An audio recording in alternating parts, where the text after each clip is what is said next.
आज हम +2 class geography lesson third start करेंगे। मानव विकास। तो मानव विकास का जो हमारा सेकंड पार्ट चल रहा है, तो मानव विकास एक अंतर संबंध पक्ष भी है जिसका निम्नतम मानवीय दशाओं से सीधा संबंध है। इसका संबंध पर्यावरणीय प्रदूषण से है जो पारिस्थितिक संकट का कारक है। तो देखो, जैसे ही जनसंख्या ज्यादा होती जाएगी तो काफी इफेक्ट है, वायु, मृदा, जल, ध्वनि, पॉल्यूशन, तो काफी ये प्रदूषण है। ये न केवल हमारे साझा संसाधनों की त्रासदी का कारण बने हैं, बल्कि कॉमन अपितु हमारे समाज के अस्तित्व के लिए भी खतरा बन गया है। यस, सोसाइटी के लिए भी बहुत ही पॉपुलेशन जैसे इंक्रीज होती जा रही तो काफी चीजों को नुकसान कर रही है। हमारे समाज के अस्तित्व के लिए भी खतरा बन गए हैं। परिणाम स्वरूप निर्धनों में सामर्थ्य के गिरावट के लिए 3 अंतर संबंधित क्रियाएं कार्यरत है।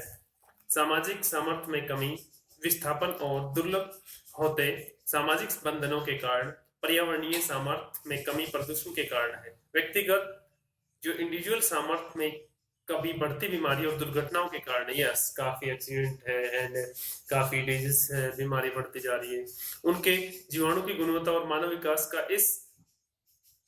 विकास पर इसका प्रतिकूल प्रभाव पड़ता है। यस, इसका इफेक्ट पड़ता है। तो उपयुक्त अनुभवों के आधार पर यह कहा जा सकता है कि वर्तमान जो विकास सामाजिक अन्याय है, प्रादेशिक असंतुलन है एंड पर्यावरण निम्नीकरण है, एनवायरमेंट डिग्रेडेशन के मुद्दों के साथ समय को जोड़ नहीं पाया है। इसके विपरीत इसे व्यापक रूप से सामाजिक वितरण अन्याय, जीवन की गुणवत्ता और मानव विकास में गिरावट, पारिस्थितिक संकट, इकोलॉजिकल इम्बैलेंस एंड सामाजिक अशांति का कारण माना जा रहा है। इन संकटों की उत्पत्ति प्रबल और स्थितिकरण है उत्पन्न करता है। तो देखते हैं, यह प्रकार यह सोचा गया है कि मानव विकास के मुद्दों को विकास की प्रचलित पश्चिमी धारणा, जो वेस्टर्न जो आइडिया है, जो मानव विकास प्रादेशिक विषमता है, पर्यावरण संकट सहित सभी लोगों का उपचार मानती है, के विपरीत अलग से उठाया गया है। जैसे हम बात करते हैं, माइनिंग करते हैं तो लैंड डिग्रेडेशन हो रही है, और जो वाइल्ड एनिमल है उनकी संख्या बहुत ही संकट में है। तो पहले भी अनेक बार विकास को योजनात्मक ढंग से देखने के लिए सम्मिलित प्रयास किए गए हैं, किंतु इस दिशा में सर्वाधिक व्यवस्थित प्रयास जो है 1990 में यूएनओ ने किया था, यूनाइटेड नेशन डेवलपमेंट प्रोग्राम।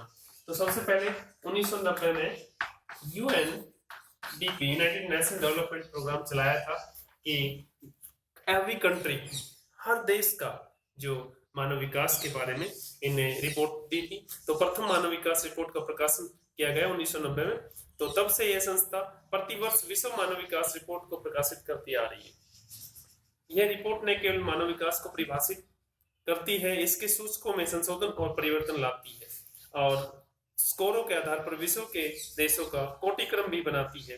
1993 की मानव विकास रिपोर्ट के अनुसार प्रगामी लोकतंत्रीकरण और बढ़ता लोक सशक्तिकरण मानव विकास की न्यूनतम दशाएं हैं।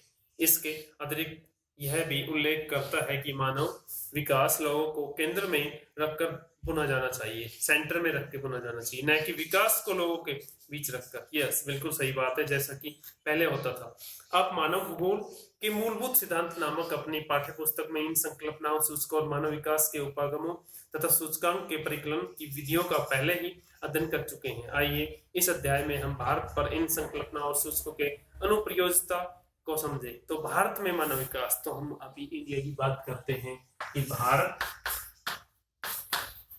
में मानव विकास,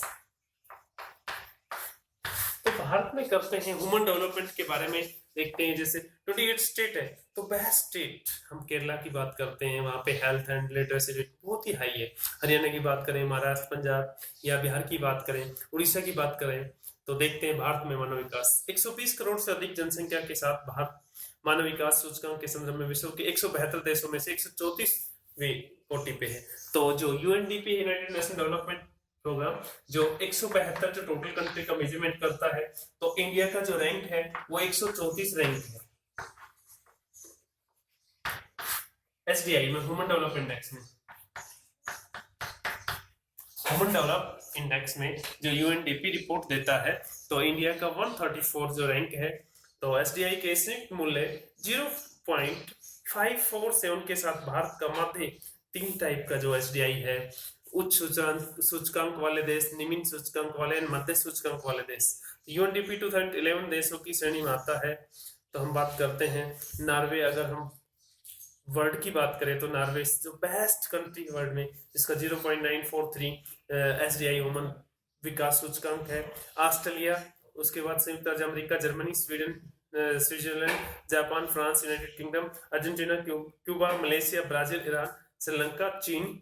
अगर हम थाईलैंड, मिस्र, इंडोनेशिया, भारत, तो भारत मध्य सूचकांक देश में आता है। और भी काफी जो चार्ट है, नाइजीरिया बहुत ही लो निम्न सूचकांक में आता है।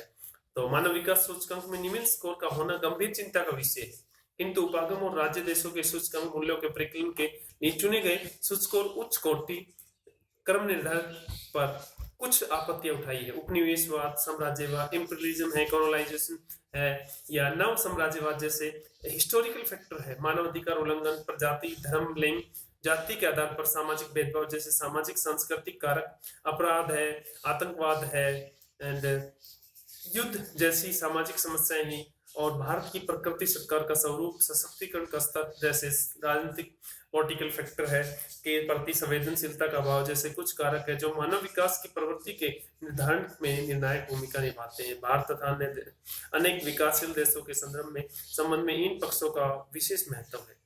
यूएनडीपी द्वारा चुने गए इन सूचकों का प्रयोग करते हुए भारत के योजना आयोग ने भी भारत के लिए मानव विकास रिपोर्ट तैयार की है। इसमें राज्यों और केंद्र शासित प्रदेशों को विश्लेषण की इकाई के रूप में प्रयोग किया गया है।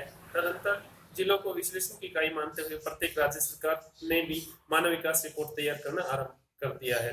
तो देखते हैं हम आर्थिक उपलब्धि, सामाजिक सशक्तिकरण, सामाजिक वितरण, स्वास्थ्य द्वारा चलाए जा रहे कल्याणकारी उपाय जैसे सूचकों की चर्चा की गई है। कुछ महत्वपूर्ण सूचकों की निम्नलिखित पृष्ठों में निवेचना की गई है। तो थैंक यू। आज की टॉपिक बस इतना।